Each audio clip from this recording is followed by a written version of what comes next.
Disebabkan sakit pinggang tu saya tak boleh tidur malam, lepas tu kerak terjaga, lepas tu sakit tumit tu kita rasa tak selesa lah nak jalan jauh apa kan. Saya tak boleh duduk kat sofa lembut tau. Macam kalau duduk tu kena ambil bantal lagi support kat belakang kan. Walaupun sofa tu lembut. Hi, morning. Saya Humaira.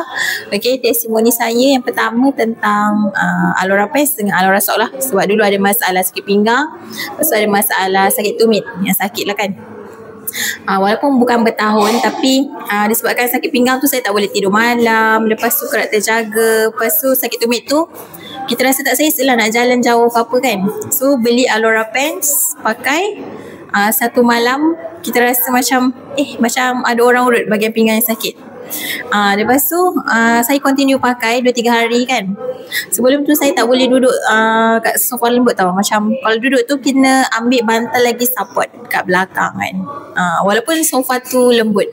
Tapi lepas saya pakai Alora Pens kan 2-3 hari, so saya duduk kat sofa kan, saya rasa macam sakit pinggang dah hilang. So saya macam betul ke dah hilang kan.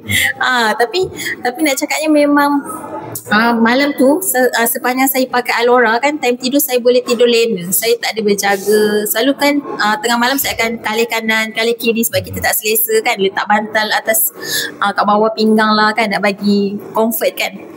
Tapi pakai Alora Pens saja saya boleh tidur lena. So esok pagi tu saya bangun saya macam badan ringan. Lepas tu tak sedar sakit tumit tu pun hilang. Padahal sebelum tu kan saya macam 2-3 kali juga beli kasut baru sebab saya rasa tak selesa, kaki sakit. Tu satu.